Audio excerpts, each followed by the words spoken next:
안녕하세요. 저는 관악구에 거주하고 있는 30대 후반의 여자입니다.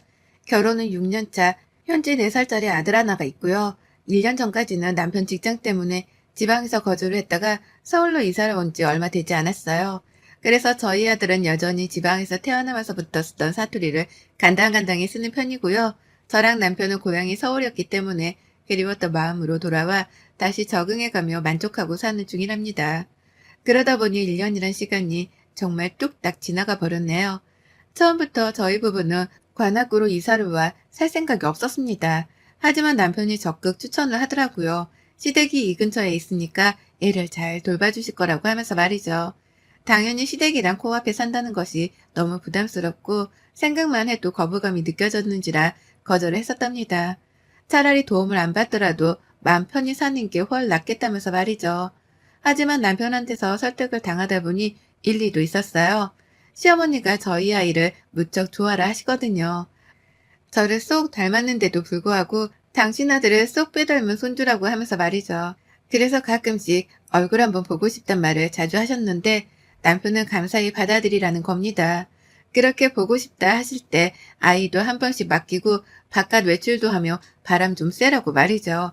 뭐든 가까이에 가족이 살고 있는 거랑 살지 않는 거는 천지 차이라면서 좋은 쪽으로 생각을 해보라 말입니다. 그래서 믿었죠. 믿고 싶지 않았지만 믿을 수밖에 없었습니다. 서울로 돌아간다고 설레는 기분만 한가득인데 시모와 가까이에 살고 말고의 문제로 머리 아프고 싶지가 않았으니까요. 그렇게 저는 관악구 한복판에서 시어머니하고 전례 없는 이웃 사촌으로 다시 만났습니다. 결혼을 하자마자 남편이 지방 발령을 받아버리는 바람에 쭉 지방에서 거주를 했거든요. 그러다 얼마 안 지나 코로나도 터지면서 어머님하고는 가까이 지낼래야 지낼 기회가 많지 못했습니다. 그러니 긴장이 되었죠. 얼만큼 이웃 사촌으로 기분 좋게 잘 지낼 수 있을까 싶어서 말이죠. 단단히 마음을 먹고 시작한 관악구살이는 생각보다 좋았어요. 집도 주인분이 인테리어를 싹 새로 한 빌라에 운이 좋게 들어와서 살게 되었는지라 만족스러웠고 금세 제 아들아이 또래 친구 엄마들을 만나고 얼굴을 익히다 보니 친구도 생겼답니다. 제가 저희 친동생이 운영하는 쇼핑몰에서 포장 알바랑 고객 상담 업무를 해가며 아르바이트를 해주게 되었는데요. 아이가 어린이집에 가 있을 동안에만 일을 해주다 보니 육아를 하는데 크게 힘든 건 없었어요. 받은 알바 월급으로는 아들이랑 소소하게 카페를 가는 재미도 있었고요. 그런데 하나 참 매번 경험할 때마다 싫다 싶은 것이 하나 있었습니다. 그건 바로 시어머니의 살림살이 방식이었죠. 어머님은 참 특이하게도 예의범절에 어긋나는 행동을 하셨답니다. 바로 유통기한이 지나버린 음식을 아무렇지 않게 저희 집으로 가져다 주는 것이었죠. 이게 참 애매하게 이상하고 이해가 안 가더라고요. 저희 생각해서 음식을 주시는 것도 같은데 음식을 확인해 보면 꼭 유통기한이 지나 있곤 했답니다. 멀쩡한 음식을 주시면 제가 당연히 감사히 받겠죠. 어머님이 우리 생각해서 챙겨주신 음식이니까요. 그런데 어머님은 꼭 하루 이틀부터 시작해서 많게는 몇 달이 지난 음식들을 먹으라고 선심 쓰듯이 턱턱 건네주곤 하셨습니다. 가족이든 사람이든 그리고 며느리에게든 유통기한이 지난 음식을 건네주는 게 정상은 아니잖아요. 아무리 제가 며느리라고는 하지만 이게 예의에 어긋나는 행동이 분명하기도 하고요. 그런데도 어머님은 늘 한결같이 선심을 쓴다는 표정을 굳게 지어 보이고는 음식을 건네주셨답니다. 그러니 제가 황당할 노릇이었죠. 웃는 얼굴에 침을 뱉을 수 없다고 하잖아요. 뭔가 대단한 걸 챙겨주는 듯 유통기한이 지난 음식을 건네주는 어머님의 행동에 싫은 소리를 하기가 애매했답니다. 그러니 그냥 언젠가부터는 체념을 했어요. 어머님이라는 사람 자체가 유통기한 따위는 신경을 잘 쓰지 않고 음식을 먹으시는 분인가 보다 라고 말이죠. 그렇기 때문에 며느리랑 손주가 먹을 건데도 불구하고 유통기한이 지난 음식을 주시는 거다 싶었답니다. 이렇게 생각을 하지 않고서는 이해를 할 방법이 없었기 때문에 저 스스로 좋은 쪽으로다 마음을 정리하며 받아들였죠. 하지만 이렇게 간단한 문제였다면 제가 사연조차 쓰지를 않았을 겁니다. 간단하지 못했던 바람에 제가 이리 사연까지 써보이게 되었어요. 가까이서 살며 한 이웃으로 어머님을 대해보니 이 어머님이 정말 구제불능이시더라고요. 웬만하면 저보다 오래 산 어르신한테 이런 말을 안 할 텐데. 저희 어머님만 보면 속에 돌멩이가 꽉 박히는 것이 정말 답답해 죽을 노릇이었습니다. 저희 집을 무슨 쓰레기 분리수거함 정도로 생각을 하는 듯 보였거든요. 차라리 분리수거라도 되면 제가 이렇게까지 사연을 적어보내진 않았을 텐데요. 분리수거조차 되지 않는 것들을 버린다고 보내오신 바람에 제 머리만 터질 노릇이었죠. 한두 번씩 저희 아들한테 입힐 옷이 있다면서 집으로 찾아오신 적이 있었습니다. 전 또 기대를 했죠. 손주한테 줄 새 옷을 사오셨구나 싶어서 말입니다. 이제 4살짜리이고 집안에 하나밖에 없는 장손에다가 손주인데 적어도 새 옷 정도는 꼭 사주실 줄 알았답니다. 그런데 어머님이 입힐 옷이라고 들고 온 아이 옷을 보고서는 기겁을 했네요. 어디서 거적대기도 그런 거적대기가 없을 만큼 해진 옷들을 검은색 비닐봉지에 집어 넣어서는 가지고 온 거예요. 처음엔 그 봉다리 안에 음식이라도 들어가 있는 줄 알았습니다. 옷은 어머님이 챙겨오신 핸드백 안에 접혀져 들어가 있는 줄 알았어요. 그런데 그 검정 봉다리 안에 성의 없게도 들어가 있던 옷들을 보자마자 속으로 얼마나 탄식을 내질렀는지 몰라요. 아이가 입기에 너무 대놓고 어른 옷인 마냥 컸던 옷, 해진 건 물론이고 어디서 냄새까지 나는 것이 정말 봐도 기가 막혔죠. 하지만 어머님은 어디서 굉장한 옷을 구해왔다는 듯이 뿌듯해하며 옷을 건네주셨고요. 당장이라도 입혀보라고 말씀을 하시길래 결국 저도 짜증이 반쯤은 섞인 채로 말씀드렸습니다.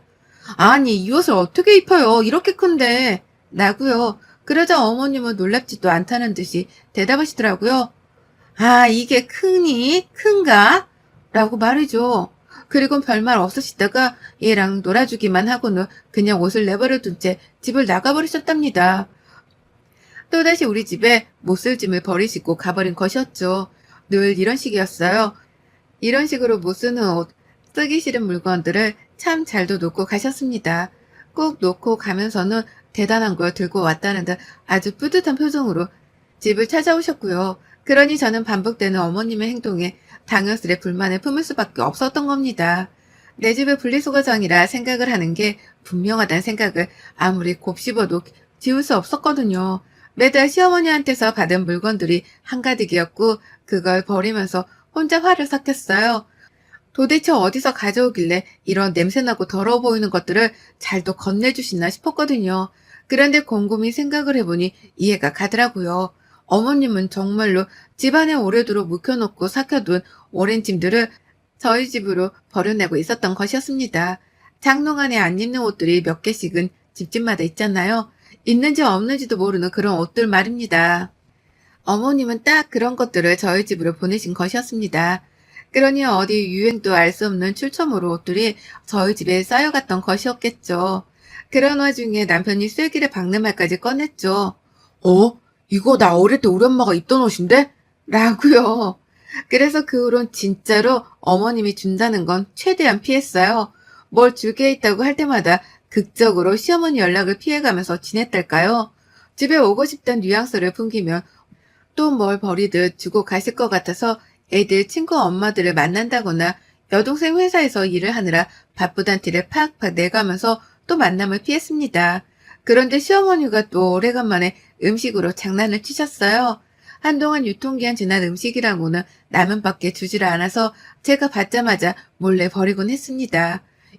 유통기한 지난 음식을 조금은 먹어도 된다고들 하는데 전 굳이 그러고 싶지 않았고 날짜를 잘 따져가며 먹는 사람인지라 그냥 버리는 선택을 했던 거죠.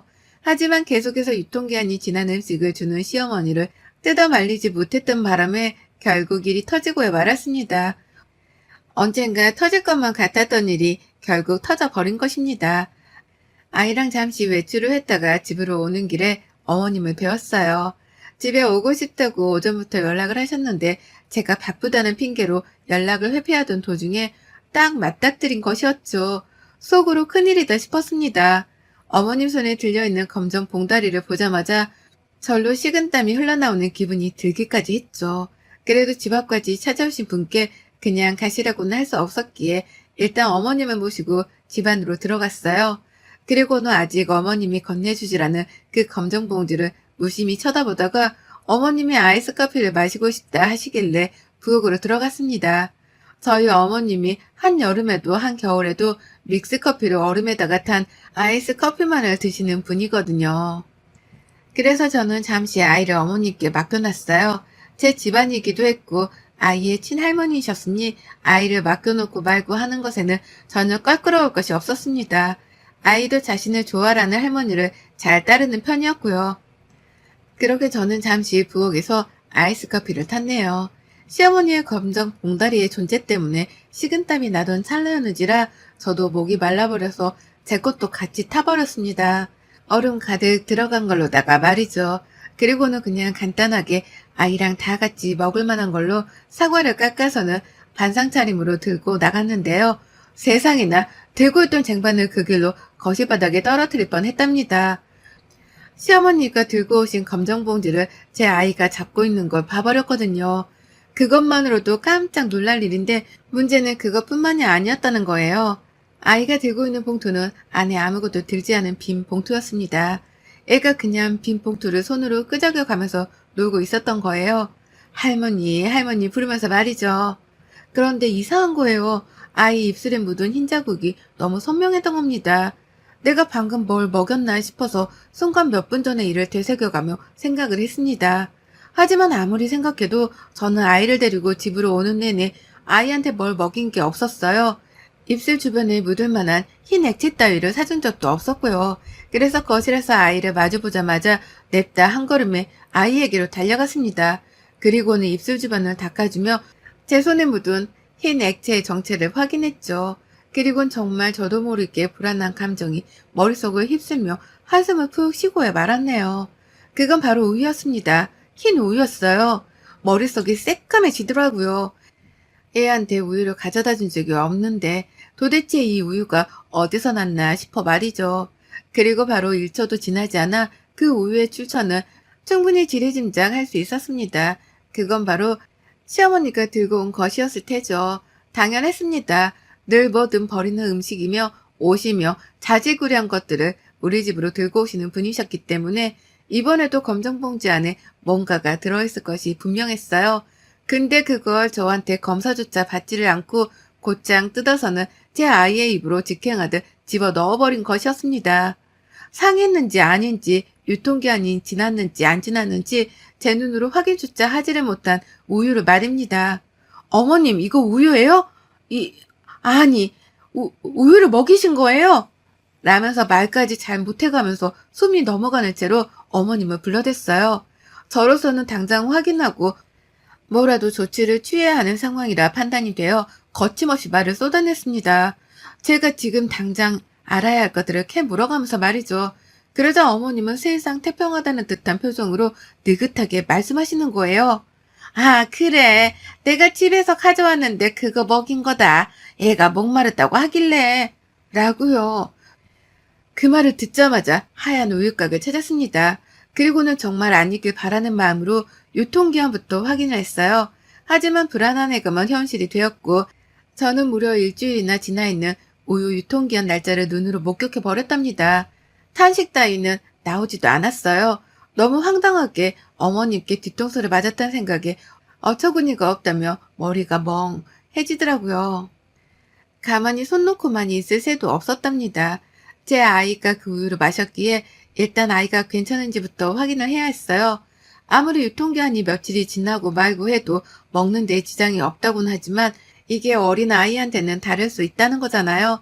그러니 저는 부모로서 당연하게 걱정을 할 수밖에 없었고 그 길로 아이한테는 못 모르고 일단 물부터 잔뜩 마시게 했습니다. 하지만 아니나 다를까 얘는 그걸 감당하지 못한 채 저녁 내내 설사를 했어요. 배탈이 난 것이었습니다. 내 아이가 화장실을 왔다 갔다 하면서 배를 움켜잡는데 그걸 보면서 제 속은 불타오르기 시작했어요. 이럴 이유가 없었는데 내가 잠시 시어머니 입에 들어갈 음료를 타준다고 방심을 한 사이에 아이가 우유를 먹었다는 생각이 들었거든요. 적을 코앞에 두고 방심한 저 스스로에게 너무나 후회막심한 기분이 들었답니다. 그래서 아무 잘못을 하지 않은 저였음에도 불구하고 저 스스로를 탓할 수밖에 없었네요. 저는 원래 복수 따위를 하고 말고 하는 사람이 아니었지만 이번만큼은 어머니께 본때를 보여줘야겠다 싶었습니다. 자다가도 화가 나 발길질을 하기 다반사였고 아이만 보며 설사하던 때가 떠올라 미안해 죽겠더라고요. 그런데도 아무 일이 없었다는 듯 집으로 돌아가 소식이 깜깜무소식인 시어머니를 떠올리면 내가 뭘 어떻게 해야 속이 시원할까 싶어 복수심만 타올랐습니다. 그러다 결국 저는 제 본능적으로 본능에 이끌린 채 아이를 어린이집에 보내놓고 집으로 돌아오는 길 빵집으로 들어갔어요. 그냥 프랜차이즈 빵집에 가면 가격이 비싸니까 최대한 제가 낭비를 덜하는 선에서 시장한 빵집을 찾아갔답니다. 그리고서는 거기서 5개에 3,000원 하는 빵을 총 10개를 사버렸고요. 아주 흐뭇하고 든든한 마음으로다가 빵들을 사와서는 거실 한켠에 놓아두었습니다. 부엌도 아니고 냉장고도 아닌 거실벽 구석 한복판에 봉지채로 놓아둔 채로 무려 8일을 방치했어요. 사놓고서 매번 그 봉투를 체크해가면서 복수의 칼날을 갈았습니다. 내가 이보다 더 날렵하게 칼을 갈 수 없다는 듯한 자세로다가 분노의 레이저를 쏘아가면서 빵이 썩어 문드러져 가는 걸 기다렸답니다. 저에게는 복수의 8일이었네요. 원수를 외나무다리에서 만날 그 8일을 매번 정신을 가다듬으면서 기다리고 또 기다렸어요. 그리고는 제 눈으로 빵 안에 곰팡이가 서려진 것을 보자마자 그대로 시어머니가 하듯이 검정 봉다리째로 들고서는 시댁을 찾아갔습니다. 설레는 순간이었죠. 어머님은 저를 보고선 의아하다는 듯이 문을 열어주셨어요. 이렇게 찾아올 리가 없는데 찾아왔다는 것에 놀란 눈치셨죠. 게다가 제 손에 검정 봉다리가 들려있는 걸 보고서는 자신이 하던 짓을 하려는 건가 싶기라도 한 건지 눈을 떼지 못하셨습니다. 그러니 저는 어머님의 반응이 너무 웃기기도 하고 약이 올라서 집에 들어가자마자 자리에 앉지도 않은 채 봉다리를 건네드렸어요.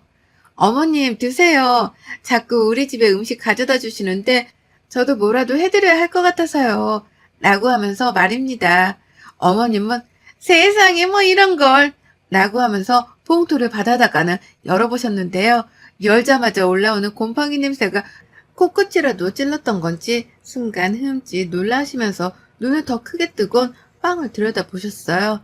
전 그 순간 눈치를 챘죠. 분명 어머니께서는 빵이 상했다는 걸 직감하셨던 것 같았습니다. 그래서 저는 확인사살을 하듯 말씀드렸어요. 어머님은 유통기한 지난 음식 따위들은 신경도 안 쓰시잖아요. 그래서 저희 가족들이 못 먹는 것만 골라서 가져와 봤어요. 맛있게 드세요. 라고 말입니다. 그러자 어머님, 우리 집으로는 유통기한 지난 걸 잘도 가져오시더니만 제가 가져다 드린 상한 빵을 보고서는 즐거워하며 전과 다른 태도를 보이시는 겁니다. 급기야 이게 상한 거야? 라고 채짜 확인까지 해가시면서 말이죠. 그리고서는 뭐에 놀라기라도 한 듯이 봉투를 저한테 다시 건네주시는 거예요. 아니야 됐다 니들 가져가라. 아니다 가져다 버려라. 라고 하시면서 놀래 자빠지겠다는 듯이 손사래를 치며 봉지를 저에게 건네셨어요. 도로 들고 가라고 말이죠. 그러니 저는 황당하다는 듯 물었습니다. 아니 어머님은 상한 걸 저희 집에 잘도 가져와 놓고 왜 저보고는 도로 들고 가래요? 설마 어머님 그동안 본인 못 먹는 걸 저희한테 먹으라고 가져오셨던 거 아니죠? 그게 아니고서야 이걸 왜 못 드세요? 일주일밖에 지나지 않은 빵인데? 라고요. 그러자 어머님은 이판사판이라는 듯 불안에 떨며 대답하셨답니다. 일주일이 지난 거야? 일주일이 지났는데도 상태가 이 모양이야? 아유, 난 못 먹겠다. 나는 그래도 먹을 수 있을 만한 것들만 들고 간 건데, 이건.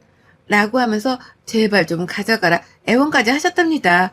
다시는 상한 걸 우리 집에 들고 가지 않을 테니 먹을 걸로 장난치지 말란 소리까지 본인 입으로 직접 해가시면서 말이죠. 먼저 음식으로 장난질을 시작해 놓고서는 이 집 와서 나한테 장난을 치지 말라고 하는 시어머니의 뻔뻔한 이중성에 속으로 얼마나 욕을 퍼부었는지 몰라요. 하지만 화가 난 저만큼이나 놀라서 당황해하며 빵봉지를 들고 가라 애원하시는 시어머니를 보니 속은 편했답니다. 적어도 내가 어머니께 딱 들어맞는 복수를 펼쳤구나 싶어서 말이죠. 그래서 저는 그 자리에서 쐐기를 박아드렸어요. 그냥 어머님 말씀대로 애원하는 표정에 못 이기는 척을 하면서 봉투를 들고 나올까도 싶었거든요. 하지만 이렇게 순순히 뒤로 물러나주면 언제 또 무슨 짓을 어떻게 다시 할지 모른다는 생각이 들더라고요. 그래서 저는 그 자리에서 거실 바닥으로다가 빵봉지를 탈탈 털어버렸습니다. 봉투 안에 들어가 있던 빵들이 바닥으로 우르르 떨어졌어요. 곰팡이가 낀 상한 빵들이 말이죠. 그걸 보니 어머님은 어디서 곰팡이 가루가 떨어지기라도 할 줄 아셨는지 아유 이거 왜 여기서 털어? 주워가 집어가 제발 라고 하면서 발까지 둥둥 구르시더라고요. 제발 이러지 말라면서 말이죠. 그걸 보고서야 저는 확실히 어머님께 경고를 날려드렸다 확신을 했답니다. 그리고는 그제서야 못 먹겠음 그냥 갖다 버리세요. 저도 여태 그래왔어요. 라는 말을 남기고 빈 검정 봉투만 든 채 시댁을 나왔답니다. 들고 나오는데 봉투를 든 손이 가벼운 것이 너무 좋더라고요. 못 먹는 쓰레기를 나도 똑같이 시댁에다가 갖다 버리고 왔다는 생각에 꼬셔 죽을 맛이었고요. 앞으로는 어머님이 절대로 상한 음식, 못 입는 옷가지 따위를 내 집에 들고 오지 않으실 거란 확신도 들었습니다. 그걸 알고 나니 마음이 전보다 한결 가벼웠어요. 그리곤 알면서도 재차 마음가짐은 달리 먹었죠. 나한테 뭔 짓을 하시든 그게 마음에 안 들면 똑같이 되갚아주면서 하지 말라 경고를 날려줘야겠다고 말입니다. 그러면 어머님도 정신 차리고 했던 잘못을 되풀이하지 않으실 거라고 말이죠. 우리 어머님 상해 버린 그 빵들을 음식물 봉투 안에 넣어 잘 버리긴 하셨나 모르겠네요. 이번 기회에 며느리가 그간 느꼈을 심정에 대해 완벽하게 이해를 해주셨길 바라는 마음입니다. 또 그러면 저도 또 상한 거 들고 찾아갑니다. 앞으로 조심해서 행동해주세요, 어머님. 여러분의 생각은 댓글로 남겨주세요. 오늘도 시청해주셔서 정말 감사합니다.